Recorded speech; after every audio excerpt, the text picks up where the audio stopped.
କୌଣସି ପର୍ବପର୍ବାଣୀ ହଉ ବା ଘରକୁ କେହି କୁଣିଆ ବନ୍ଧୁବାନ୍ଧବ ଆସନ୍ତୁ, ଭେଜିଟେରିଆନ୍ ମାନଙ୍କର ପ୍ରଥମ ପସନ୍ଦ ହୋଇଥାଏ ପନିର। ଆଉ ପନିରରେ ବହୁତ ପ୍ରକାର ରେସିପି ଯେମିତିକି କଢ଼ାଇ ପନିର, ଚିଲି ପନିର, ସାହି ପନିର ଏମିତି ତିଆରି ହେଇଥାଏ। ତ ହ୍ୟାଲୋ ଫ୍ରେଣ୍ଡସ୍, ଜୟ ଜଗନ୍ନାଥ। ତ ଚାଲନ୍ତୁ ଆଜି ଆମେ ସାହି ପନିର ବନେଇବା, ଯାହାକି ରୁଟି, ପରଠା, ପୁରୀ ସବୁଥିରେ ହିଁ ଖାଇବାକୁ ବହୁତ ଭଲ ଲାଗେ ଆଉ ପିଲାମାନଙ୍କର ବହୁତ ପସନ୍ଦ ହେଇଥାଏ। ତ ସେଥିପାଇଁ ଏଠି ମୁଁ ନେଇଛି ହାଫ୍ କେଜି ପନିର। ପନିରକୁ ଟିକେ ବଡ଼ ବଡ଼ ପିସ୍‌ରେ କ୍ୟୁବ୍ ଆକାରରେ କାଟି ନେଇଛି। ତା ଦେହରେ ଟିକେ ଲୁଣ ପକେଇକି ଆମେ କିଛି ସମୟ ଛାଡ଼ିଦେବା, ଯେମିତିକି ଲୁଣ ପୁରା ଭଲ ଭାବରେ ପନିର ଭିତରକୁ ଚାଲିଯିବ।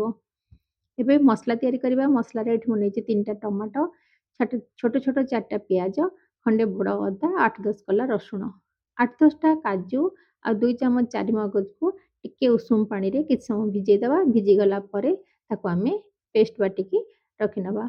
ଏବେ ଯେଉଁ ଟମାଟୋ, ପିଆଜ, ଅଦା ନେଇଥିଲେ ତାକୁ ପ୍ୟାନ୍‌ରେ 1 ଟିସ୍ପୁନ୍ ତେଲ ଦେଇକି ଆମେ ତାକୁ ଟିକେ ସମୟ ଭାଜି ନେବା। 1 ମିନିଟ୍ ଭାଜି ସାରିଲା ପରେ ସେଥିରେ ହାଫ୍ କପ୍ ପାଣି ଦେଇକି ଆମେ 5 ମିନିଟ୍ ତାକୁ ସିଝିବାକୁ ଛାଡ଼ିଦେବା। ସିଝିଗଲା ପରେ ତାକୁ ଥଣ୍ଡା କରିକି ପେଷ୍ଟ ବାଟି ନେବା। ଆମର ମସଲା ରେଡ଼ି ହେଇଯିବ। ତ ଫ୍ରେଣ୍ଡସ୍, ଯଦି ଆପଣ ଫାର୍ଷ୍ଟ ଟାଇମ୍ ମୋ ଚ୍ୟାନେଲରେ ଏ ଭିଡ଼ିଓ ଦେଖୁଛନ୍ତି, ତାହେଲେ ଲାଇକ୍ କରିବେ, ସେୟାର କରିବେ ଆଉ ଚ୍ୟାନେଲକୁ ସବସ୍କ୍ରାଇବ୍ କରିନେବେ। ଯଦି ଫେସବୁକରେ ଦେଖୁଛନ୍ତି, ତାହେଲେ ମୋ ପେଜକୁ ଫଲୋ କରିନେବେ। ଏବେ ଆମର ଟମାଟୋ, ପିଆଜ ଥଣ୍ଡା ହେଇଗଲାଣି, ତାକୁ ଆମେ ପେଷ୍ଟ ବାଟିକି ରଖିନେବା। ଏବେ ଆଉ ଗୋଟେ କଡ଼େଇରେ ଆମେ ଦେବା 1 ଚାମଚ ରିଫାଇନ୍ ଅଏଲ୍। ଅଏଲ୍ ଗରମ ହେଇଗଲା ପରେ ସେଥିରେ 2 ଚାମଚ ଦେବା ବଟର। ସାହି ପନିରଟା ବଟରରେ ହିଁ ତିଆରି ହୁଏ। ଯେତେବେଳେ ବଟର ମେଲ୍ଟ ହେଇଯିବ, ସେଥିରେ ଆମେ 2ଟା ଗୁଜୁରାତି, ଖଣ୍ଡେ ଛୋଟ ଡାଲଚିନି ଆଉ ଟିକେ ସାହି ଜିରା ପକେଇବା। ଯଦି ଆପଣଙ୍କ ପାଖରେ ସାହି ଜିରା ନାହିଁ, ତାପରେ ତା ବଦଳରେ ଆପଣ ନର୍ମାଲ ଜିରା ମଧ୍ୟ ନେଇପାରିବେ। ଜିରା ଟିକେ ଫୁଟି ଉଠିଲା ପରେ ଯେଉଁ ଟମାଟୋ ଆଉ ପିଆଜର ପେଷ୍ଟ ଆମେ ବାଟିକି ରଖିଥିଲେ ତାକୁ ଦେଇଦେବା। ଦେଇକି 2 ମିନିଟ୍ ଭଲ ଭାବରେ କଷିବା।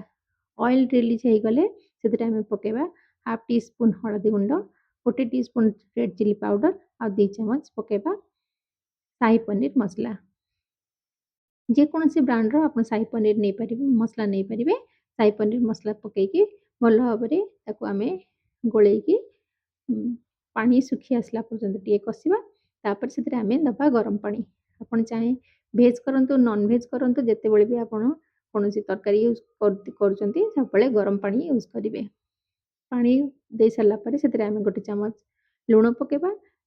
ମସଲା ପାଣି ଭଲ ଭାବରେ ଫୁଟି ଉଠିଲେ ଆମେ ସେଥିରେ ଯେଉଁ ପନିରକୁ କାଟିକି ରଖିଥିଲେ ତାକୁ ଦେଇଦେବା। ଆପଣ ସାହି ପନିରରେ ପନିରଟାକୁ ଭଜା ଯାଏନି।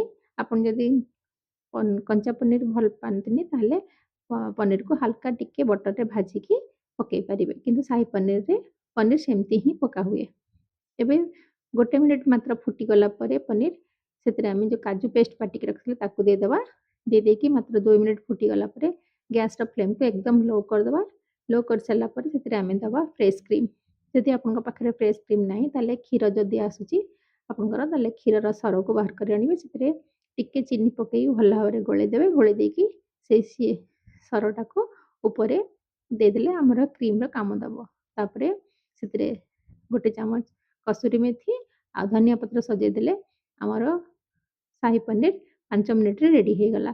ତାକୁ ଆପଣ ରୁଟି, ପରଟା, ପୁରୀ ସବୁଥିରେ ଖାଇପାରିବେ।